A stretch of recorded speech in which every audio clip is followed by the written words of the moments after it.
pissed off to.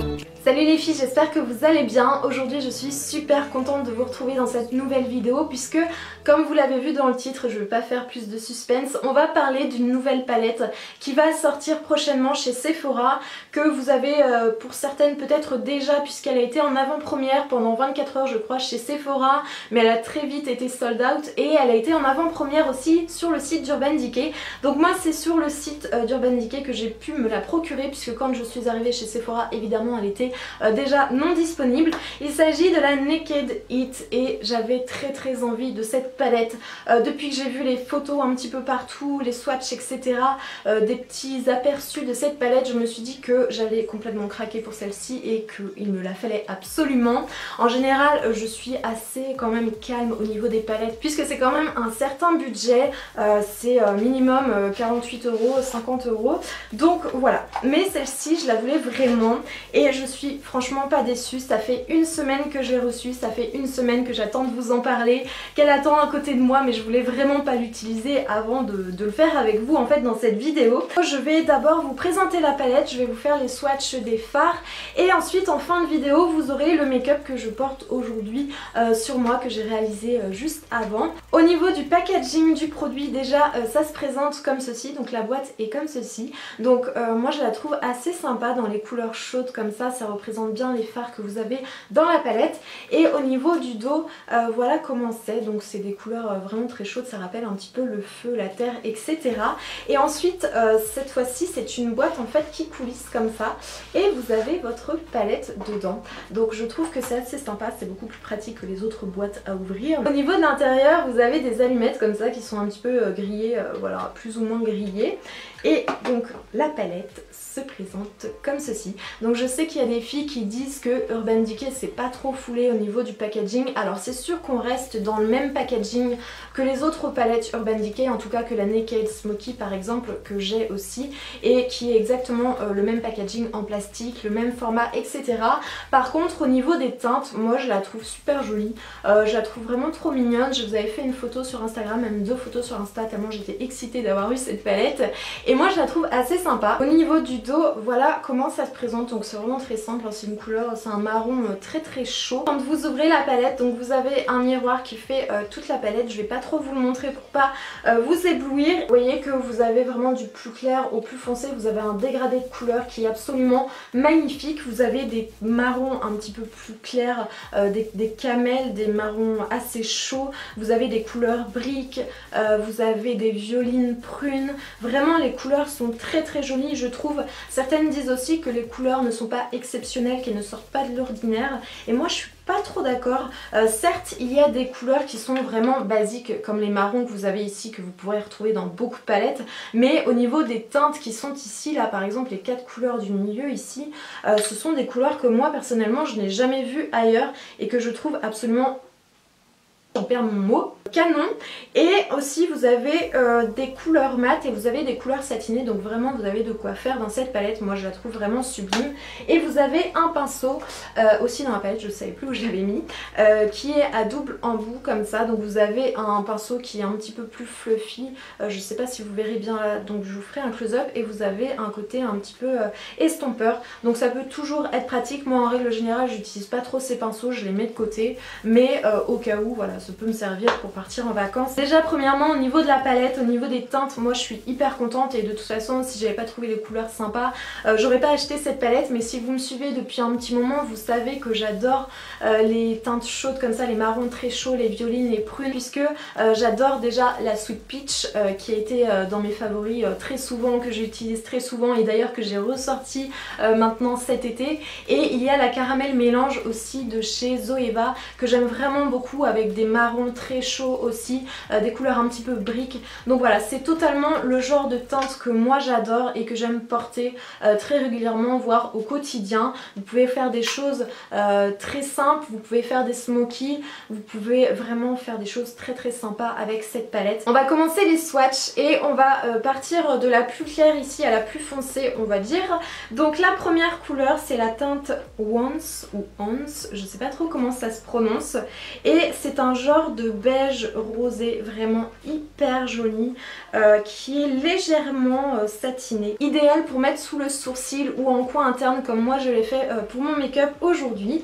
Ensuite vous avez la teinte Chaser qui est une teinte mat cette fois-ci, donc qui est un beige mat, un beige rosé aussi un petit peu plus soutenu que la première teinte que je vous ai swatchée. Au niveau de la pigmentation je trouve que pour ces deux teintes claires c'est tout à fait correct. La troisième teinte c'est la teinte Soast.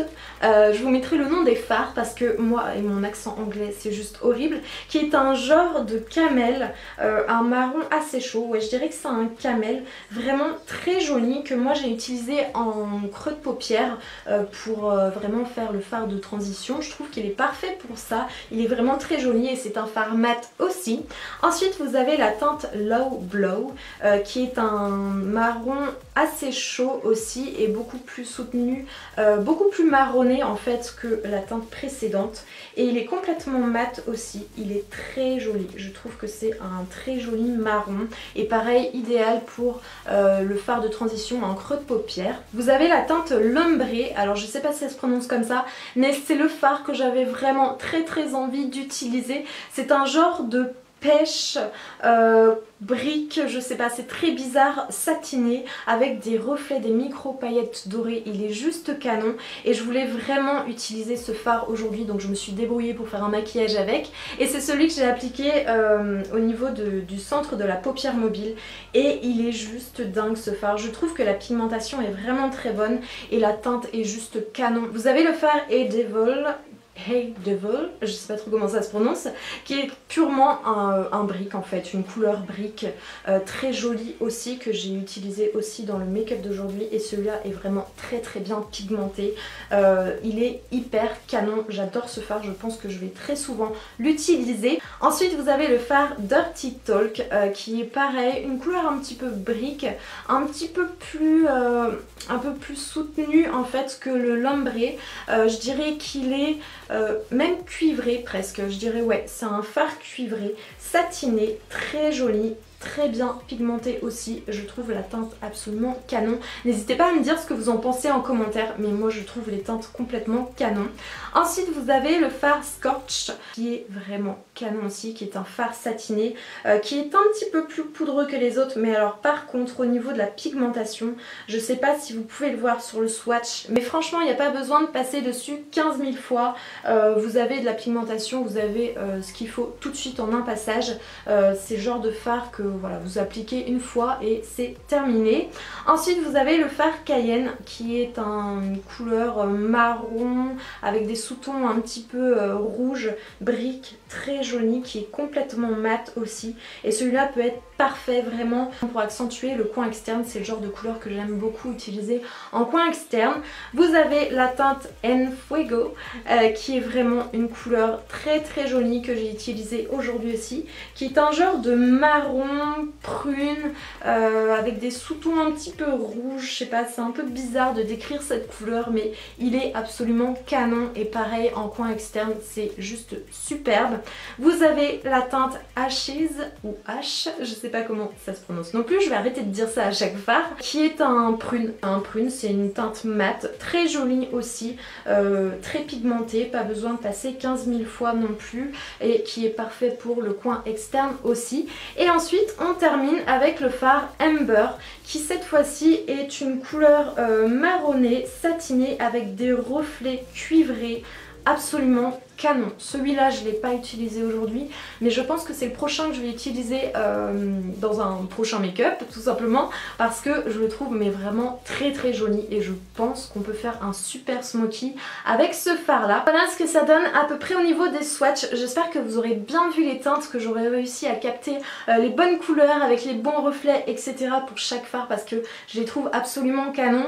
N'hésitez pas à aller en magasin au mois d'août pour swatcher un petit peu les fards et et n'hésitez pas à me dire en commentaire si vous l'avez, ce que vous en pensez, mais moi je la trouve absolument canon et je regrette pas du tout mon achat et je sais que c'est une palette que vous allez forcément voir dans les prochains favoris et que je vais beaucoup utiliser cet été et même cet automne parce que c'est des teintes comme celle-ci qui seront vraiment parfaites pour l'automne aussi. Donc je pense qu'elle sera largement rentabilisée cette palette. Alors il me semble qu'elle sortira en ligne le 27 juillet et qu'elle sera disponible à partir du mois d'août en magasin. Je suis pas très sûre puisque il y a plusieurs discours on va dire suivant les sites et suivant un petit peu les sources, l'info n'est pas la même. Donc je vous mettrai plus d'infos en barre d'infos si jamais j'arrive à savoir exactement les dates etc. Mais en tout cas il me semble qu'au mois d'août elle sera disponible. Je vais vous laisser pour cette vidéo et je vais vous laisser avec le tuto make-up si jamais ça vous intéresse. On se retrouve très vite dans une prochaine vidéo et n'hésitez pas à me dire si vous voulez que je vous fasse plus de vidéos comme ça dès que je reçois une palette. N'hésitez pas à me dire aussi si vous voulez d'autres make-up avec cette palette puisque je pense que je vais pas mal m'éclater. Et en attendant, je vous fais plein d'énormes bisous. À très vite les filles, ciao! Pour le tuto make-up, je vais commencer par travailler mon creux de paupière avec le fard Soft qui est parfait pour faire une couleur de transition, le fard de transition, et je vais partir du coin externe vers le coin interne. Ensuite, je prends le fard Edgeable que je vais appliquer au coin externe et aussi au coin interne et je vais relier les deux en fait au niveau du creux de paupière pour pouvoir appliquer tout simplement au centre une couleur plus lumineuse.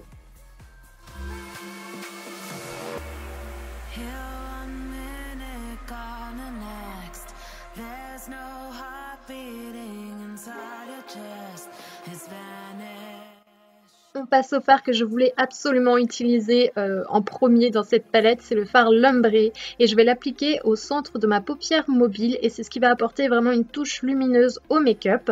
Je vais estomper ensuite les bords pour que ce soit plus joli et je vais prendre ensuite le fard Enfuego que je vais appliquer en coin externe pour accentuer un petit peu le coin externe.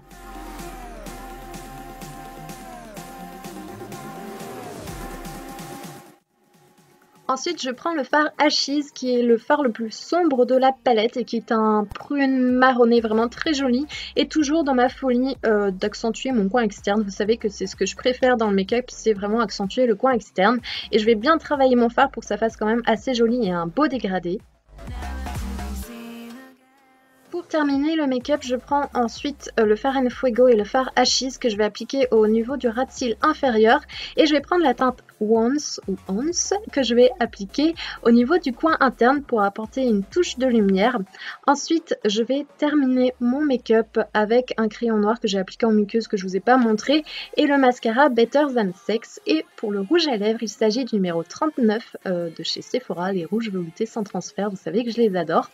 Et donc voilà pour le make-up, j'espère que ça vous a plu, n'hésitez pas à me dire si jamais vous en voulez d'autres parce que j'ai pas mal d'idées avec cette palette.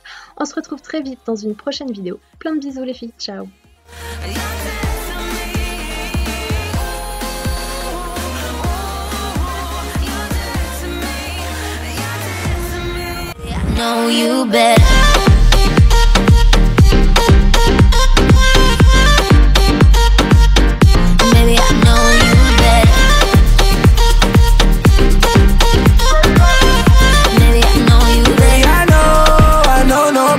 Top dropped off on my whip.